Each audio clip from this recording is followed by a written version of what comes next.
Uh, Welcome everyone. Thank you for joining us at Books with Al-Gazali. I have Lukman today. Last week, unfortunately, we haven't been privileged to have him. Welcome, Lukman. Thank you very much. We'll continue our discussion on power, politics, and death, where we're looking at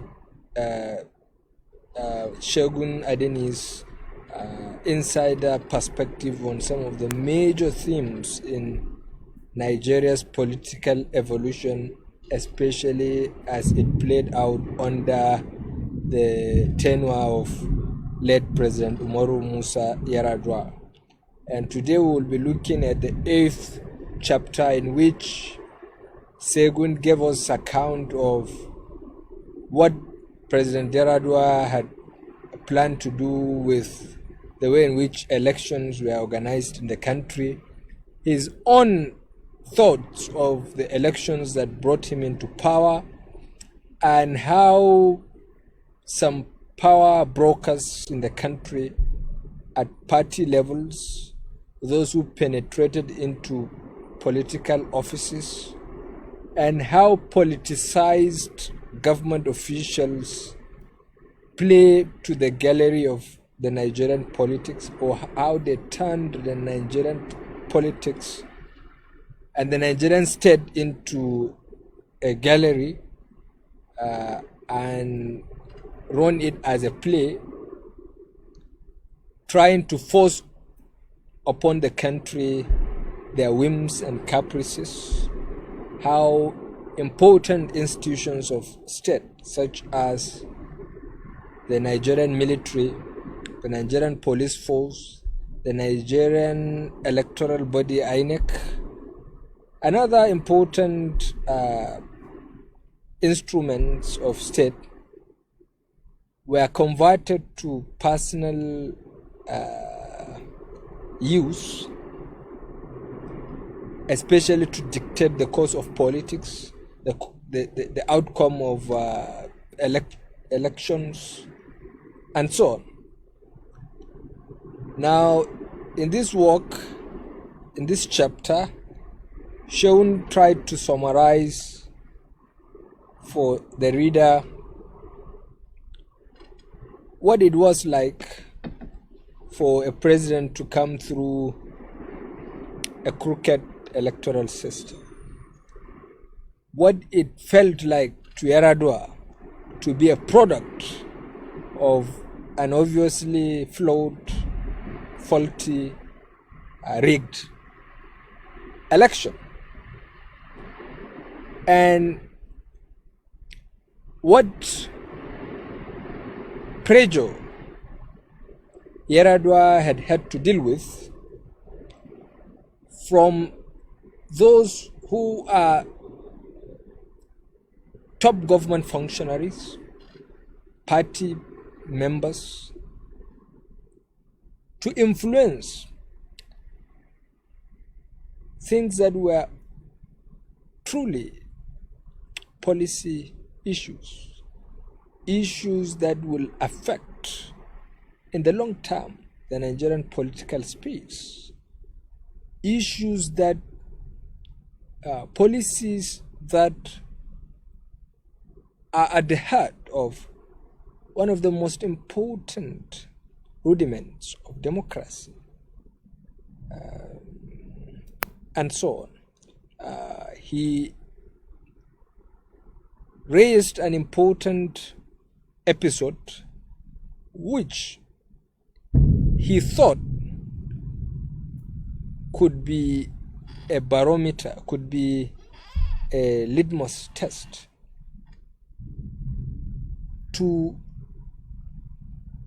determine President Yar'Adua's claim or commitment to electoral reforms.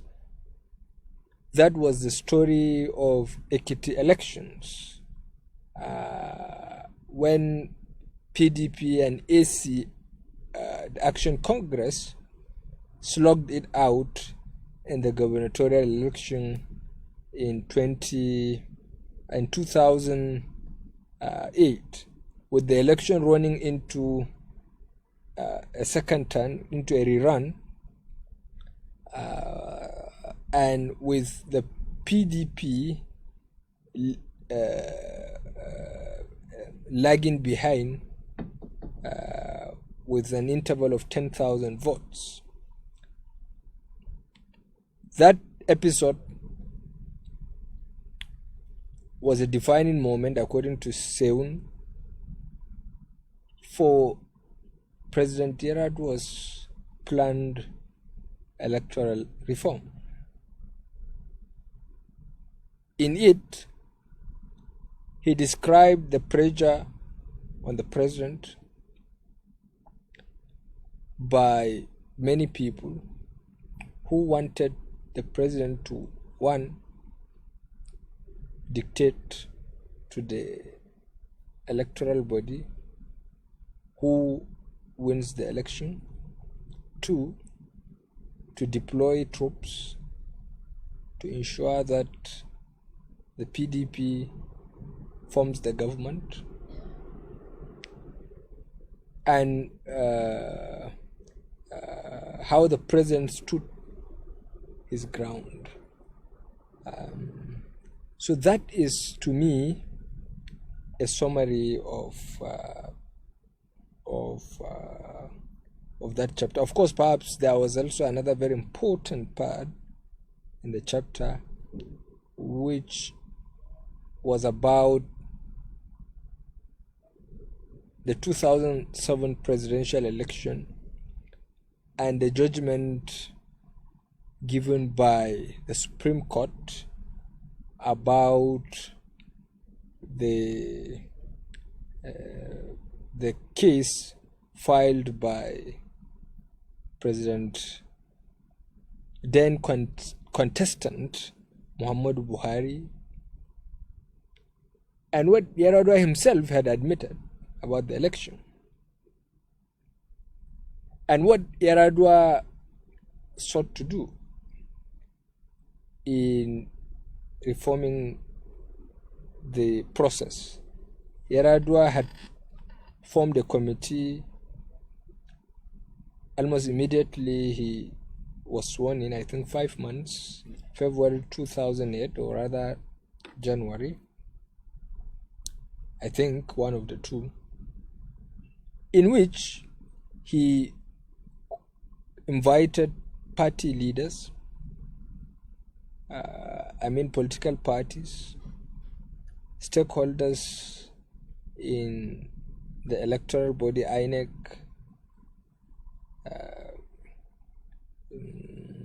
representatives from the judiciary, the legislative arm of government, and so on, to appraise the political environment and then make fundamental changes, which in itself was an admission by Yar'Adua of the flagrant abuse of electoral processes by his party, because the PDP was the major party in perhaps the whole of West Africa, if not Africa as a whole, as at that time. So that Yar'Adua thought it was necessary to reform the electoral process was an admission of how his party had helped to contribute to the situation. And then some of the recommendations of the committee, which included, among other things, the conduct of elections on one day, all elections on one day, and then 6 months, and slating it 6 months before the expiration of the incumbent regime, and 4 months within which all petitions will be heard, and 2 months within which all appeals will be made, which is to say that all petitions about elections will be dealt with within 6 months, and it simply seeks to say that before the inauguration of the new government, all legal issues for or against the election would have been settled, and perhaps the appointment of INEC chairman by the National Judicial Council rather than the president, the dissolution of state electoral commissions, and so on. These were all some of the things this chapter seeks to say. Now, I do not know what you make, Lukman, of the chapter from reading it, what you make of it, what you get out of it about the Nigerian state, about our political culture, about President Yaradua. And the interesting part is even the title of the chapter. Yes. When counted votes don't count or don't matter, put differently. So how does the chapter strike you? Okay, I look at it from this point, from the general notion that in order for one to solve a problem, you first need to know the root of the problem. You acknowledge if the problem is within you, acknowledge that you have that problem. That is when you seek to redress and you get a solution. Yes.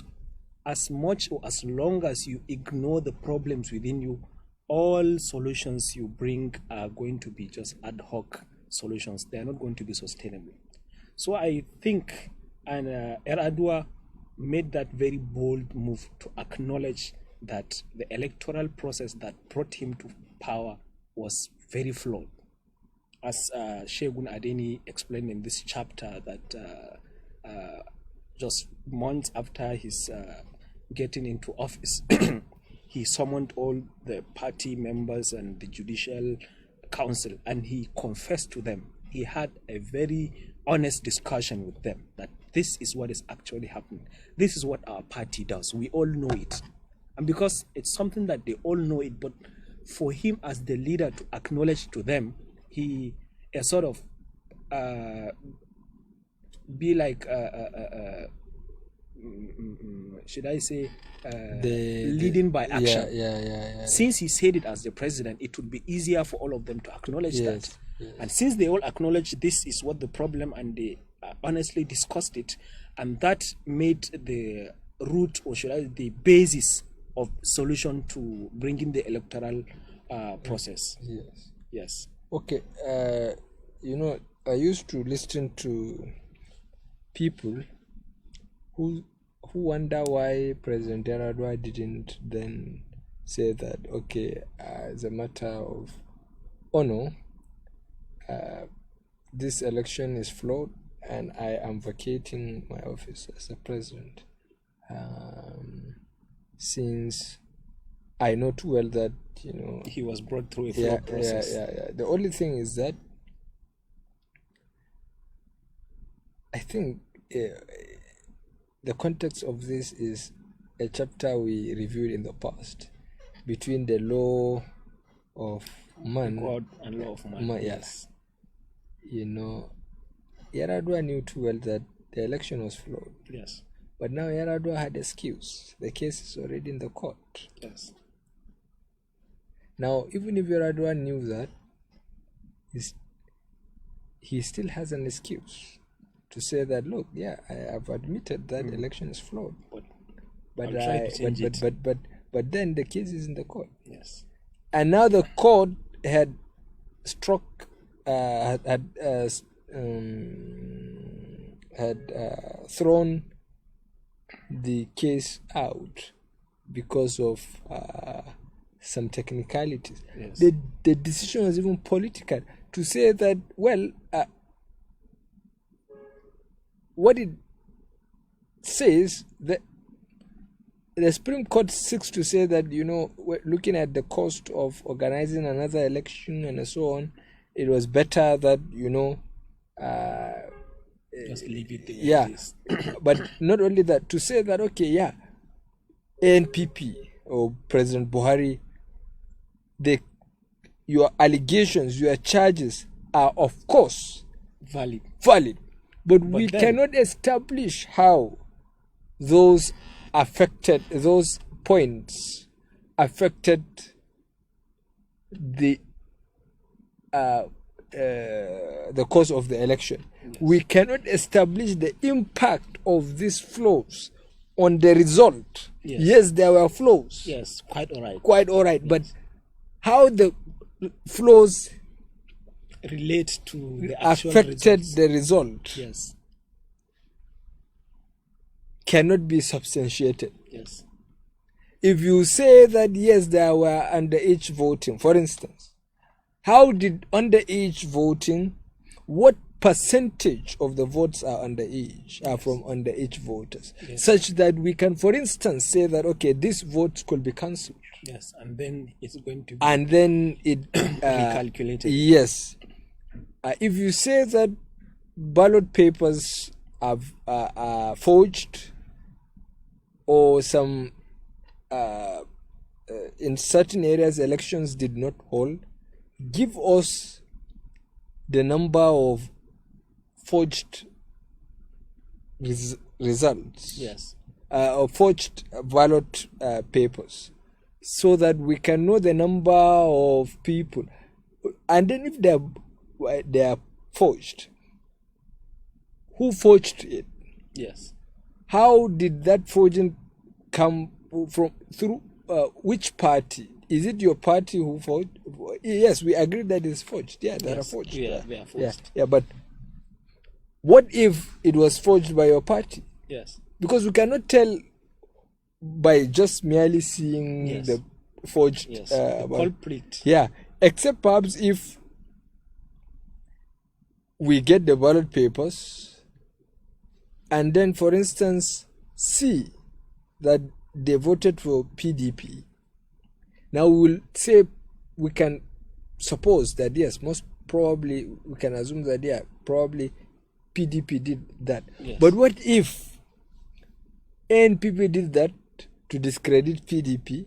Yes. Because in case, in the event that we don't form the government, we don't win the election, we can prop up this issue to discredit the election. All these things are possible. So you see, that's the clash between the These law of arguments God. are usually confusing in the courts. Yeah, because the court, said, yeah, I admit that these things it is flawed. The election was rigged. I agree. But then we have a judicial system. We have It's court. their work. Is their work? Since the opposition party has raised the case to court. Let us see it to the end. Yes. The courts came out later to say that there is flaws accepted, but then we cannot establish how, or the ANPP could not establish for us how the irregularities affected the course of the election. Yes. So now we had a Supreme Court judgment, but right in your heart.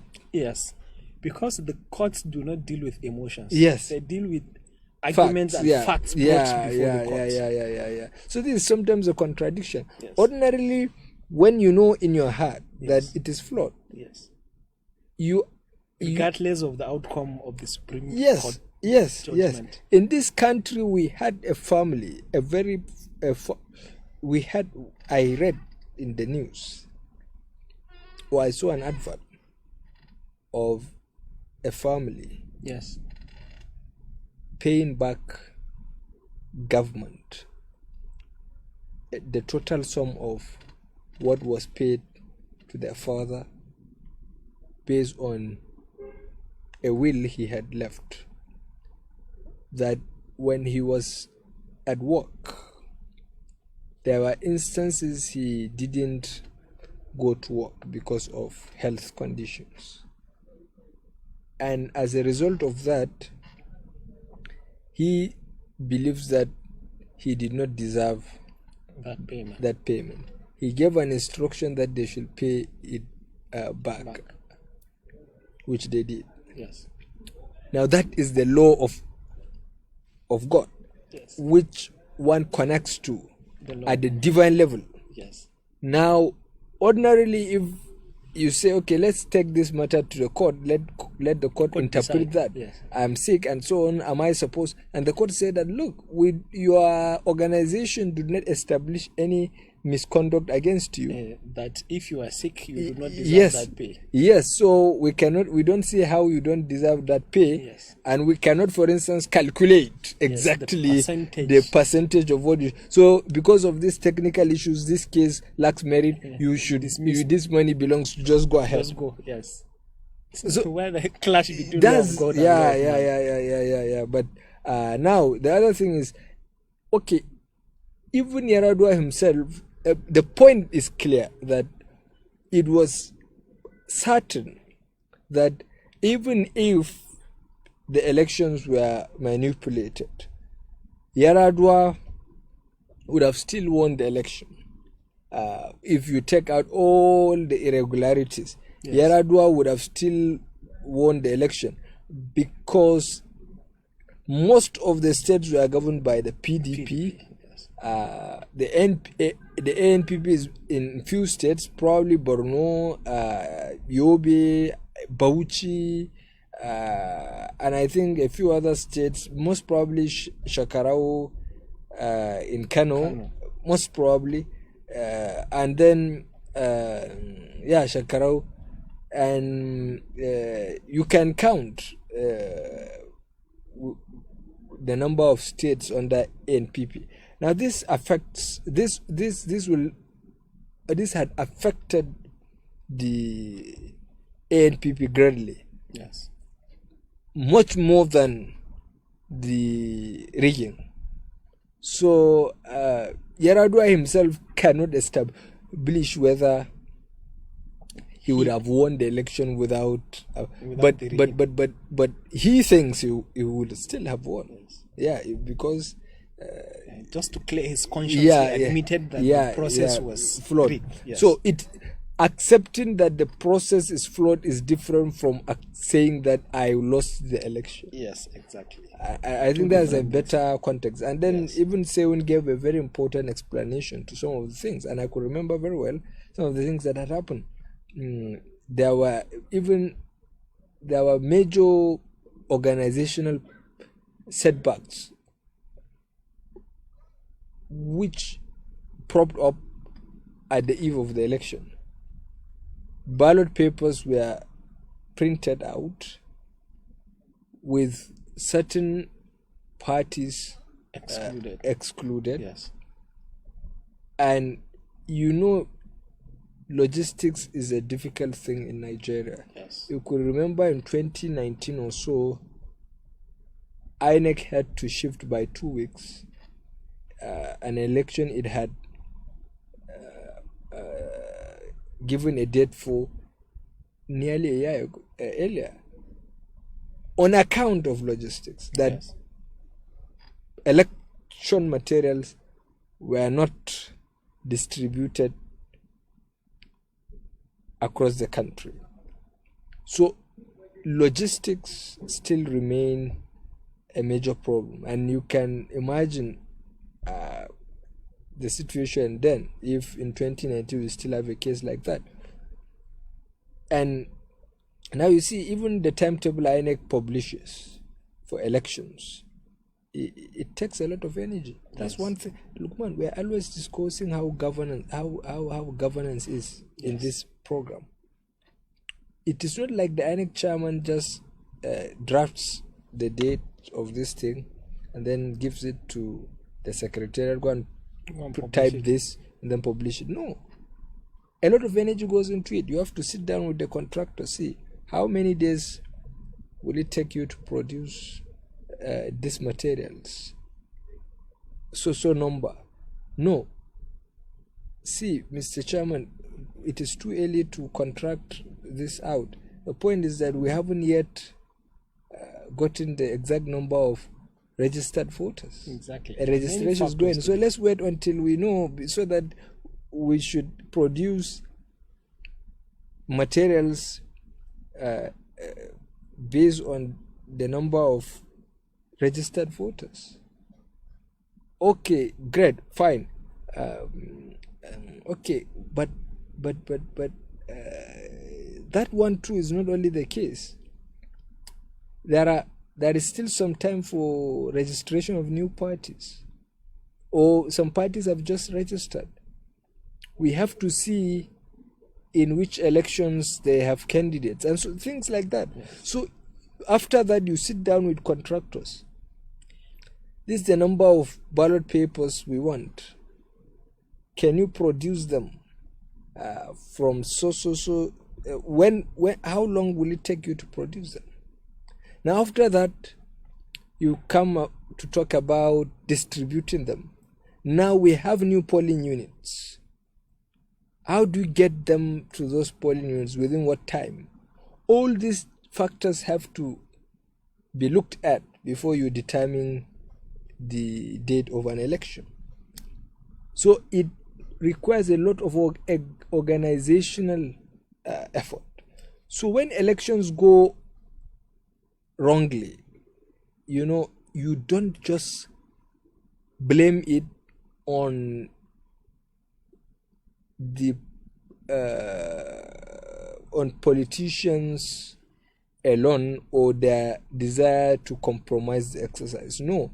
Let me tell you, we are talking about the complexity of the government, yes, and the factors that might affect the preparation, yes, of INEC timetable. Yes. Let me tell you from experience. Yes. When you are given, yes, a few classes in a school, yes, to prepare their timetable, yes, that is when you are going to, yes, appreciate, yes, the efforts being made by INEC. Yeah. Just few classes. Yes. It would give you a lot of headache. Yes. A lot of calculations. Yes. And after you have finished everything, yes, at the end, yes, you see maybe there are 2 periods, like one person in 2 classes at the same, yes, time. Yes. A lot of irregularities. Yes. That is just few, yes, classes for, yes, a small school. Talk less for. Look, man, you're even talking about classes. Okay, this reminds me. There were times we are taken over by football. Yes. We had so much enthusiasm for it, such that we don't just stop at playing it ourselves. We want to organize competitions, not directly for ourselves, but for other people. So you will have like 10 clubs. You'll go around to scout for neighborhoods and then look for teams. Yes, something like a league. Yeah, so sometimes we'll get like 10 teams and we think, that's great. No problem. But when we come and we want to design the fixture, the timetable, and say, okay, this is the league will start, first round, second round. So we have 10. Yes. Out of the 10, each team, the winner of this match will proceed to the next round. So sometimes we'll end up with 5 people who have qualified the next round. So 5 people. So if you do the new fixture A, B, C, D, where do you put E? E doesn't have an opponent. So what do? Then we further confuse ourselves. We say, okay, let us just bring one team from this. We'll say, we'll make it 6. Then, yes, very good. That solves it, right? We have opponent. Then you'll have the 3. eliminate the remaining 3. We have, Yes, you have three we have another 3. So sometimes we have to now go and bring a team from a different neighborhood and sell the slot to them. They haven't participated in the first round. The second round, they will come directly. And what surprises me till date is that those who are eliminated in the first and second round will not say anything. Because there's a clear organizational failure. So we will have 4 teams. So that's how we'll end up with 2 teams playing the final. So you see, it's just a matter of 10 teams. Yeah, 10 teams. So ordinarily, it took us long to understand that it is either you have 8 teams or 16. Yes. Or that multiples. Yeah. Otherwise, you cannot. These are the things with election, and this is one factor that people need to consider when maybe blastering INEC chairman. Yes. As if those people they don't even know what they are doing. Yes. This INEC chairman did so, yes. Not knowing that. Yeah. Being an INEC chairman, there are a lot of INEC chairman has a lot of work. Yes. There are state electoral councils and a lot of things. Not only that, Lukman, you are even providing security at the polling unit. Exactly. Electoral officers. The electoral officers are not INEC staff. Yes. Observers. The media. They have to. A lot of pressure. They have to,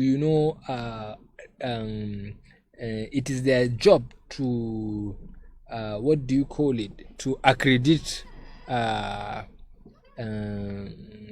all voters. Journalists who will cover the election. Yes, they will be accredited too. The observers. And the security personnel. The security personnel. They will be responsible for logistics. At the polling under the purview of the INEC chairman. Under the chairman. And the chairman can only is only responsible for providing the materials, providing the funds, giving instruction, putting the date. Yes. Many of the components of the election are not directly from the INEC chairman. Yes. Sometimes it is obviously a security failure. Yes. People want to blame INEC for every election, every electoral irregularity. For instance, if there is rigging, you don't blame INEC. INEC is supposed to create a rigging, rig-proof electoral system. Yes. But if the politicians always find a way to beat it. Yes. So INEC should not be responsible for so that's what INEC said. See, if you go to the tribunals, the anu of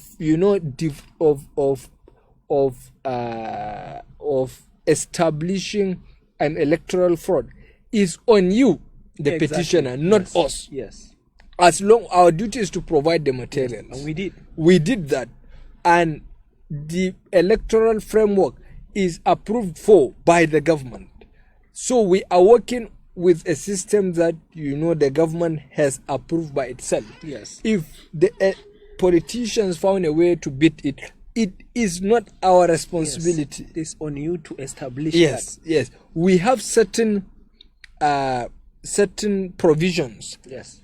Which empowers the electoral officers at the polling units to exercise certain authority to say that, okay, this is the presiding officer. He is responsible for counting the votes. Yes. He is also responsible for signing the sheet. Yes.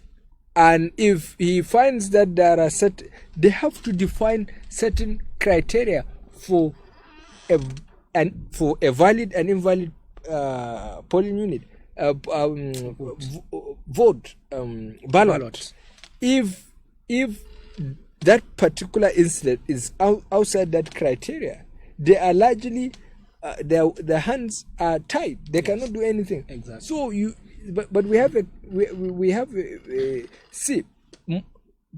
Professor Morris Iwu, who Then INEC chairman. yeah, there was even popular Hausa music against him for helping PDP to bring President Yaradua rather than President Buhari. He was subject to a lot of insults for a problem that was not directly his. President Yaradua was doing everything to prevent an Atiku presidency. Yes. He went as far as to insisting that his name is not on the ballot. So, until the eve of the election, INEC had already gone into preparation, believing full well that Atiku will not be on the ballot. So, as much as that is also an organizational flaw from INEC, Nigerians should have appreciated the problem properly in its context. Yes. But where you will blame INEC is that, in the first place, since every Nigerian is subject to the judicial system and the courts, if a candidate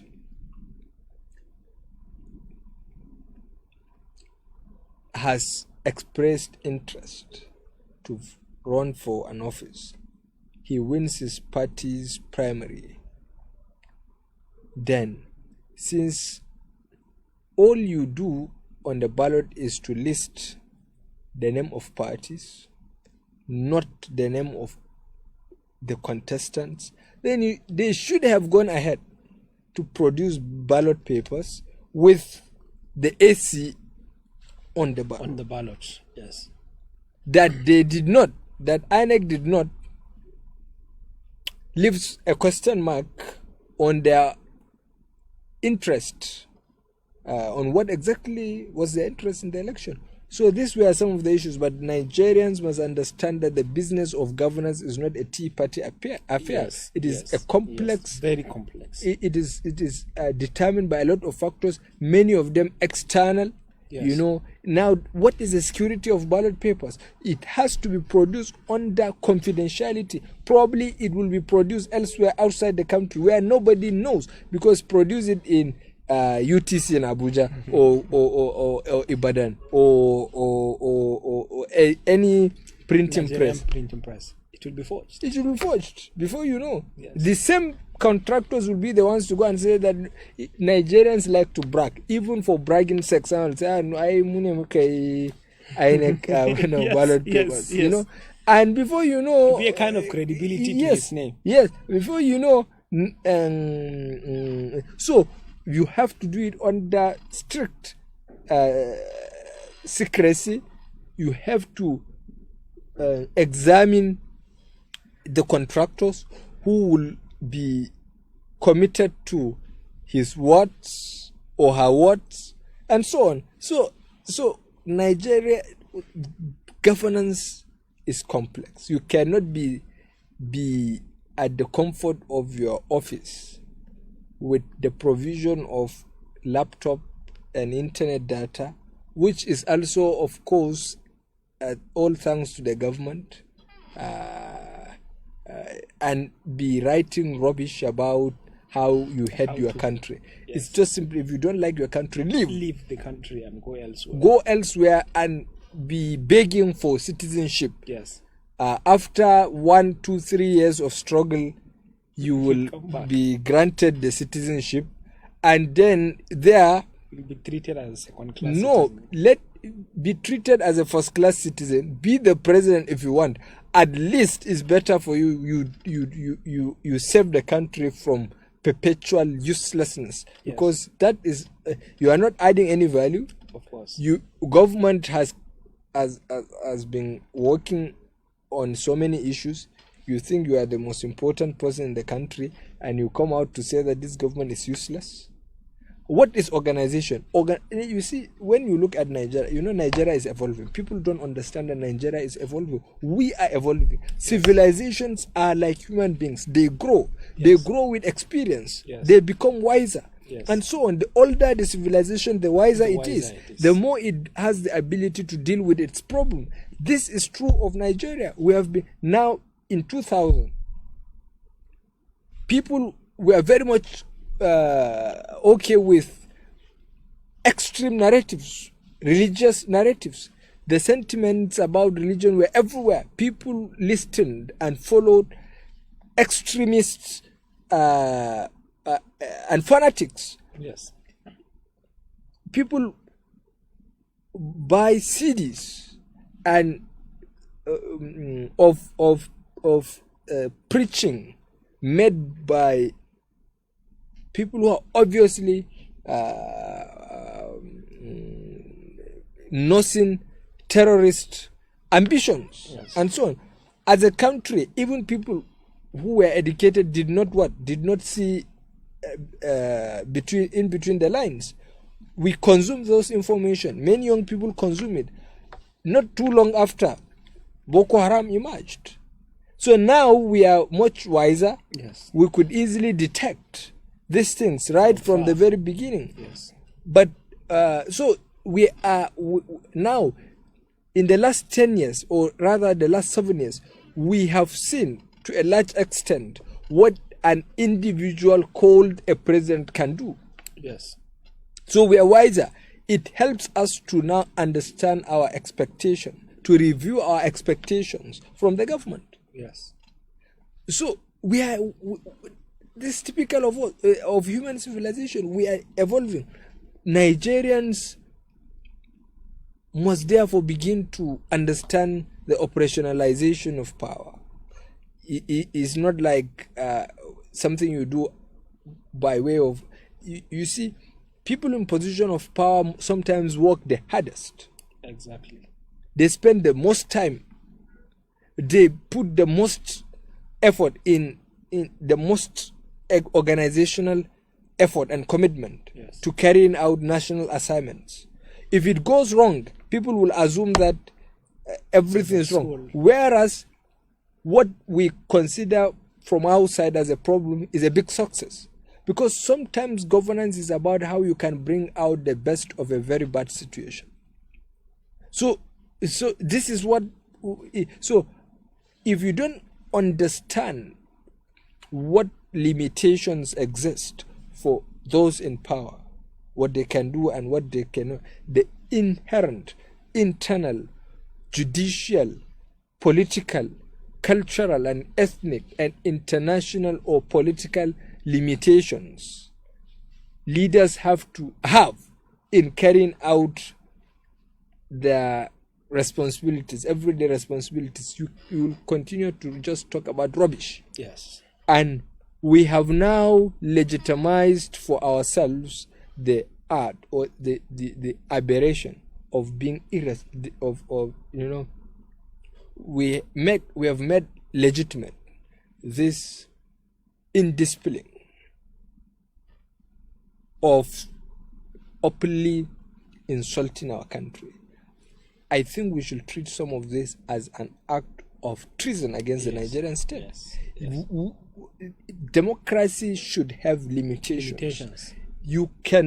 Freedom of expression does not give you the locus standi to go out on social media to say that Nigeria is a failed state. You don't know what you do by someone who doesn't have the capacity to even understand a failed individual or a failed family, because that is what he represents. If you come from a responsible background, a responsible family, you know that these everyday challenges you see, every responsible family has challenges. You have your child involved in drugs, some members of the family are engaged in this form of crime or so, but then the family has an overall or a general view of itself. There are certain limitations to what they can do. even their worst is better than some people's best, because the family has certain, so there is order, that it will be improved. Yes. So but when you come out and openly say that this president is I cannot even repeat on TV, some of the words used against leaders. I cannot, by even scholars. I last week or a couple of weeks ago, it breaks my heart that we have to discuss some inanities some people promote in the name of preaching. But a scholar openly wished that the president of this country is kidnapped by bandits. He even went forward to say that he will pray for bandits to succeed in kidnapping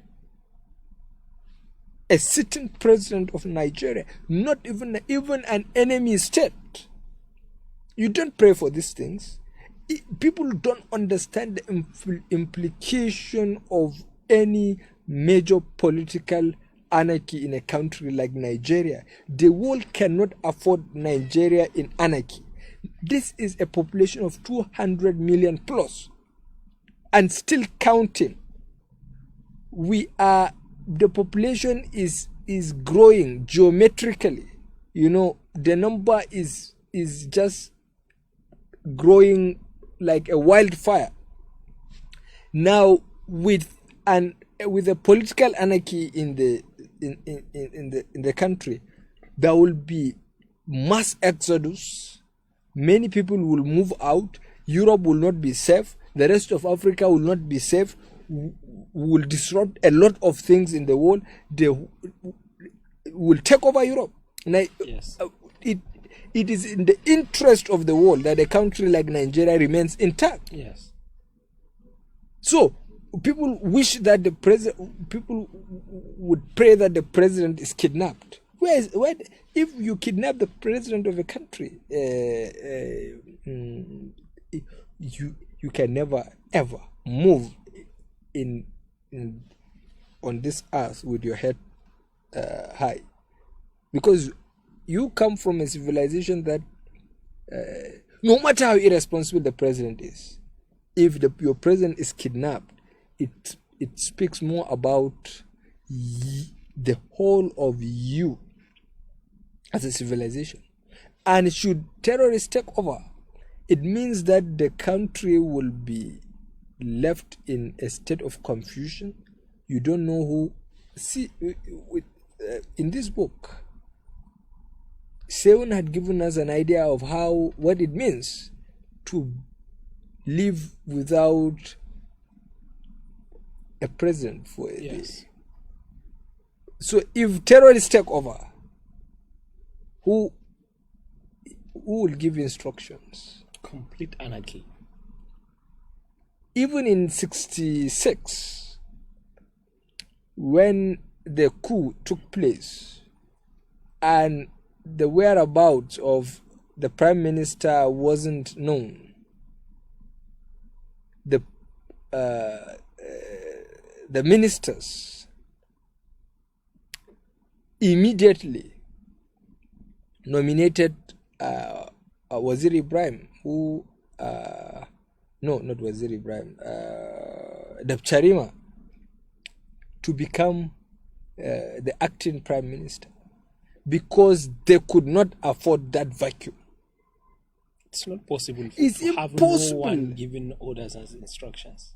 If they haven't devised that immediate solution of nominating Dabcharima to become the acting prime minister, whatever confusion there was that we today know would have been a child's play. Yeah, the country would not have survived till death, most probably. But these are some of the things Nigerians don't even remember when they're making such. But then that also tells you something about the Nigerian state. How would you condone with an an individual saying these things in congregation and still have the confidence of publishing it on social media, this is to say that I am above board and to hell with the government. Ordinarily, such people should not be allowed to even preach. And when they do, they must be doing it within strict courts, such that when they go against it, they are sanctioned, punished, Their licenses withdrawn. withdrawn. So, but I think all these things are natural processes of national evolution, national growth. To assume that you will reach the top of the pyramid without undergoing these challenges, I think it's not ever possible. That's my view of the. So I don't know. Do you think, based on what we have so far reviewed in this book and what plays out today in the country, do you see that we are evolving as a people? Of course. Do you see shift? Of course. Because I think this kind of developments are not tangible, but over time you can almost put your finger on them. Our elections have become much more organized. And people have become very much more informed about government, about electoral system, about a lot of things when you compare from the time of Al-Adwa to this day. And people are much more civilized. Of course, people are very much more civilized. Yeah. So I think we must appreciate the Nigerian state. Yes. Because some of the things that had happened, Nigeria had a powerful shock absorber. We absorbed them and we went to. There were times, I think no country will run without a president for 6 months or 9 months. Yes. So we did that. The country was on And autopilot. the The political power brokers found a way to run the country despite all the challenges. You know, we fought terrorism and we brought it under control largely in less than a decade and a half. Other countries, external influences. There is a very obvious outside involvement, either by commission or omission. Yes. But we still defeated terror. We brought it under control. We took out terrorist leaders within this period successively, you know. So what remains today, we have to put context to it. Yes, we have bandits and kidnappers doing this, but it's nothing compared to the terrorism we have seen in the Northeast. I keep saying, in 2013 or so, when people now express rage on the media because terrorists, whip kidnapped victims and publish it, because you are programmed to think below your capacity. normal capacity. Then you instead of you to be angry at the terrorists, you are angry at your government. And some are even happy that the government is being ridiculed. But compared to what we had seen in the Northeast, there was a time Boko Haram operated saw machines that are used to cut timber. They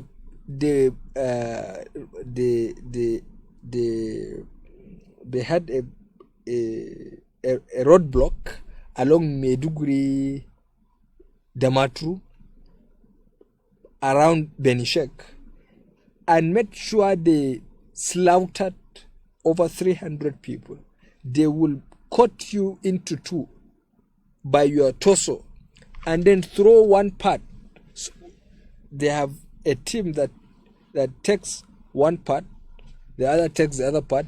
They will dispose it on at different directions, such that you cannot even get the dead body in whole.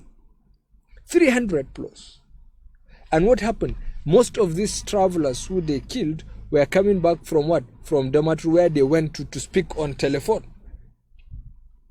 There was no network. There were times that, at first we were not, the problem was not so much about Boko Haram killing people in hundreds, but soldiers. Yes. Launching scorched earth operations in civilian neighborhoods. They burned a whole ward. Yes. There was a time a whole ward was burned. This Goingesabola, one of the most densely populated communities you'll find anywhere in the country. Yes. But they burnt it. That was the first displacement. Yes. That was the first internal displacement. It was in 2011 or 2012. And done by the military. Done by the military. So when we tell people that, see, we are still recording progress, the country is still winning, they don't even understand. When Boko Haram went into Bama, they killed everyone they saw. People ran. People had to run for days. So businesses collapsed. You cannot imagine what Boko Haram did in Bama or in Goza or in Baga. Soldiers burnt 2,000 houses in 2012, or I think 13, or February 2014, I think. President Derado had to fly into Baga in a military. Yes. So it was no markets will not be open for a whole day.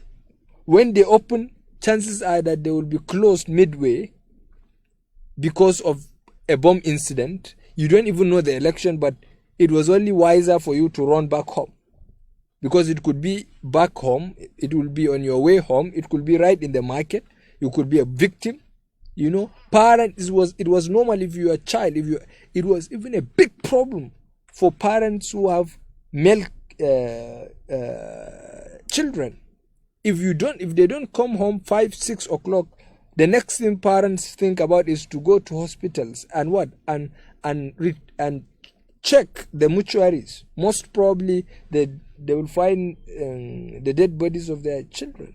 There were times when you could not move in Maiduguri without being searched several times within a distance of less than a kilometer.